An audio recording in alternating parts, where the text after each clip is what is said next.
पण आहेत, सगळ्यांचे फोटो पण आहेत. मी त्या गद्दारांना सांगतो, या शिर्डी विधानसभेमध्ये गद्दारांना सांगतो की माई वर्ष लागेल, वर्ष फक्त तुमच्या खुट्ट्याने उपटलं तर नावाला सगळे लोक आपल्या जीवन मोठे झाले, सगळ्यांचं सहन केलं. 20-23 तारखेपर्यंत गप राहिलो, आता गप राहणार नाही. ज्या ज्या लोकांना मला संदेश जायचा होता तो गेला आणि आता तो योग्य संदेश आपण काय पुढे घडलं. आम्ही एक पाऊल पुढे का घेऊन भूमिका घेतली, आम्ही 2 पावलं पुढे का घेतलं. आता ज्या लोकांना तो पुढे काय समजला नाही त्यांना देखील तसंच उत्तर या पुढे मिळणार हे पण तुम्हाला त्या ठिकाणी काय कोणावर बोलणार नाही. जे मला बोलायचं ते बोललो.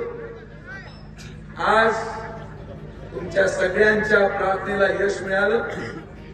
आज तुमच्या सगळ्यांचा हिशोब सुजय विखेच्या माध्यमातून या जिल्ह्यामध्ये पूर्ण झाला. आपल्या मनामध्ये असलेला प्रत्येक प्रज्ञा, जे माझे कर्मचारी दक्षिणेमध्ये गेले होते त्यांच्या मनामध्ये असलेली खंत, जे युवक माझ्यासाठी बॅलेट पाठवत होते त्यांच्या मनामध्ये असलेली खंत, माझ्या आई वडिलांच्या मनामध्ये असलेली खंत आज सगळ्यांना काढून एक नवीन सूर्य उदय होणार आहे. आणि या जिल्ह्यामध्ये यापुढे हे परत हे जे गवत होतं हे उठून जे आपण फेकलं हे परत उडणार नाही. हा शब्द सुद्धा तुम्हाला बोलतो. हे आज उठून फेकलेत हे परत उठू द्यायचे नाही. याच्यानंतर मला विश्वास आहे की हा विजय आदरणीय प्रधानमंत्री नरेंद्र मोदींच्या नेतृत्वाखाली, मुख्यमंत्री एकनाथ शिंदे साहेबांच्या नेतृत्वाखाली, आमचे नेते फडणवीस साहेबांच्या नेतृत्वाखाली आणि माननीय अजितदादा पवार साहेबांच्या नेतृत्वाखाली महायुतीमध्ये मिळालेलं यश त्या ठिकाणी आपल्या सगळ्यांच्या आशीर्वादाने मिळालं. आज मी देखील आभार मानेन माजी आमदार अण्णासाहेब पाटील मस्के साहेबांचे की 85व्या वर्षी देखील रात्रंदिवस प्रचार करणारा माणूस हा आपल्याला मिळाला. ही ताकद आहे संघटनेची, ही ताकद आहे एकत्रितेची.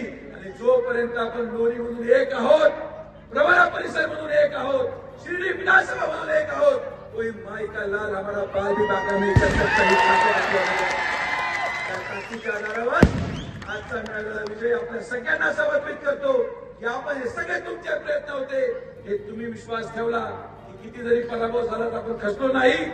तेवढ्याच ताकदीने आणि उमेदीने उभं राहिलो, तेवढ्या जिद्दीने उभं राहिलो आणि उभं राहून आज माननीय नामदार राधाकृष्ण विखे पाटील साहेब आणि परत म्हणतो नामदार तर नामदारच राहणार. यामध्ये आज आपल्या सगळ्यांच्या माध्यमातून ताकदीने उभं राहिलेला आपल्याला संघटन तयार करायचं. तो विश्वास सर्वसामान्य माणसांनी आपल्यावर टाकला, तो शब्द मी तुम्हाला दिला आणि आजही परत सांगतो की उद्यापासून सर्वसामान्य माणसाला सुजय विखेकडे यायच्यासाठी कोणत्याही पुढाऱ्याची गरज पडणार नाही. अशा पद्धतीने तुम्ही सगळेजण आमदार आहात, तुम्ही सगळेजण मंत्री आहात, तुम्ही सगळेजण खासदार आहात.